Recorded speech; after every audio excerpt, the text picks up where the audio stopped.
A young woman named Alice, successful and confident, arrives at the airport. She's in a hurry.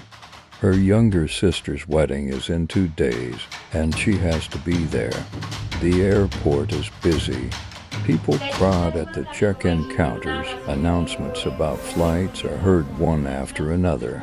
Alice goes to the counter, takes her ticket, and happily heads to a cafe to have coffee before her flight.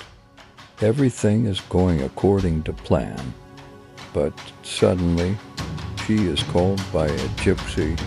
She looks strange, wearing a tattered scarf with deep wrinkles, but with a penetrating, almost hypnotic gaze. "Beautiful, give me some money, and I'll tell you what awaits you." Alice usually doesn't believe in such things, but today she's in a good mood. She smiles and hands her some change. The gypsy takes her hand, looks at it, and suddenly turns pale. You're standing on the edge of the abyss. Trouble is already following you. "What?" Alice laughed nervously. "Beware of your pride, girl. Soon you'll regret your arrogance." Of course, Alice rolls her eyes skeptically. "Thanks for the show." She turns to leave, but suddenly the gypsy grabs her wrist and whispers, "You laugh, but you will learn the bitterness of your mistake. From now on, your time is not your friend, but your enemy. You will lose it faster than others." Alice pulls her hand away and walks off, thinking it's just a crazy woman. She doesn't know yet that this moment will change her life forever. Alice boards the plane, and the strange things begin. During the flight, she starts to feel sick. In the window's reflection, she briefly thinks her face looks older. She blinks. No, everything is fine, probably just fatigue. But the troubles are just beginning. When the plane lands, Alice discovers her suitcase is lost. The airport staff responds irritably, as if she's bothering them. "How can I go to the wedding without my things?" Alice exclaims in despair, but she has to accept it. On the way to the hotel, the taxi driver takes her in the wrong direction, getting lost in the streets. How can you get lost in a city where you work? But the driver shrugs. "Today is a strange day, miss." She arrives at her sister's place, tired and irritated. Everyone notices that something is wrong with her. "You look tired," says her sister. "Did something happen?" Alice laughs nervously, but anxiety stirs within her. The next day, Alice wakes up and, to her horror, notices a wrinkle by her eye. "What the?" She rubs her face, but the wrinkle remains. This is impossible. Her skin has always been perfect. She hurries to the wedding, but everything goes wrong. Her makeup doesn't sit well.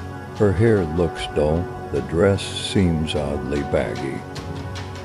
During the ceremony, she suddenly feels a wave of weakness. She can barely stay on her feet. People look at her with concern. "Are you okay?" asks her sister. Alice nods, but panic stirs inside her. The next day she wakes up with new wrinkles. This can no longer be ignored. Every day, every night, she changes.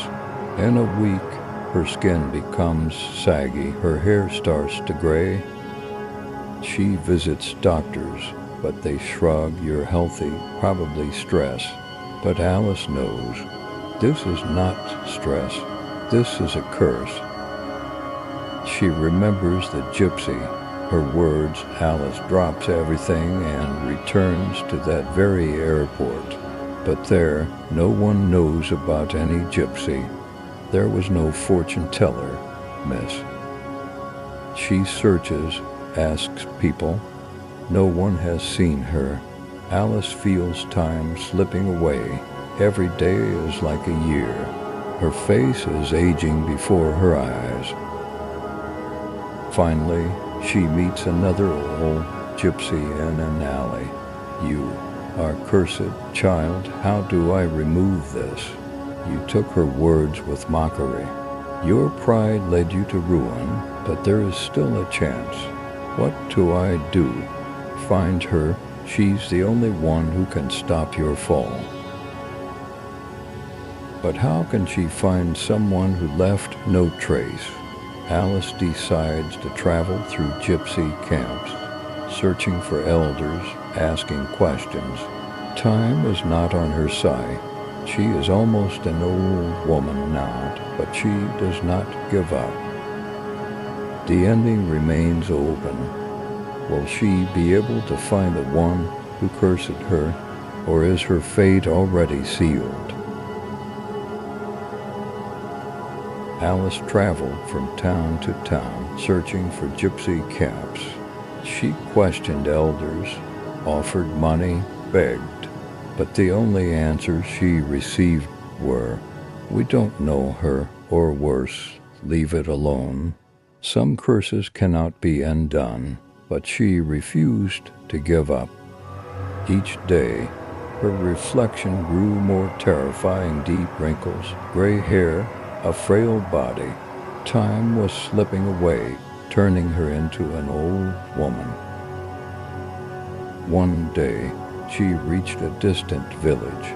There, in an old house on the outskirts, lived a blind healer. Alice entered, her trembling hands offering money. "You seek the one who took your youth," the healer murmured, not touching the money. "But you don't understand the truth." "What truth?" Alice cried. "I am dying. I just want my life back." The healer leaned in and whispered, "She did not curse you. She tested you." Alice froze. "Tested me? You were arrogant. You laughed at what you didn't understand. And now you suffer. To break the curse, you must find her, but not to beg ... Then why to understand?" Alice could barely walk anymore. Her body no longer felt like her own. And then, one night, in a forgotten part of the city, she saw her. The gypsy woman sat on the steps of an abandoned house, smoking a pipe. Alice fell to her knees before her. "You knew," her voice was weak, "you knew I would return." The gypsy looked at her with sadness. "Have you come to beg for mercy?" Alice closed her eyes. She remembered her old self-confident, mocking, cold. She remembered how she had dismissed the gypsy's words in the airport. "No," she whispered, "I came to say that I understand." The gypsy remained silent. "I was a fool. I thought I controlled everything. That fate was just coincidence. I never believed in the power of words. But now I know that not everything can be bought, mocked, or ignored." The wind howled through the empty streets. The gypsy woman stood up. "You have passed the test." She reached out and gently touched Alice's face. The world went dark. Alice closed her eyes and felt something shift inside her. When she opened them again, she saw her reflection in a nearby window, young, no wrinkles. She gasped. Touching her skin, it was just as before. She turned around, but the gypsy was gone. Only a whisper carried through the wind. "Do not forget. Now you know the price of pride."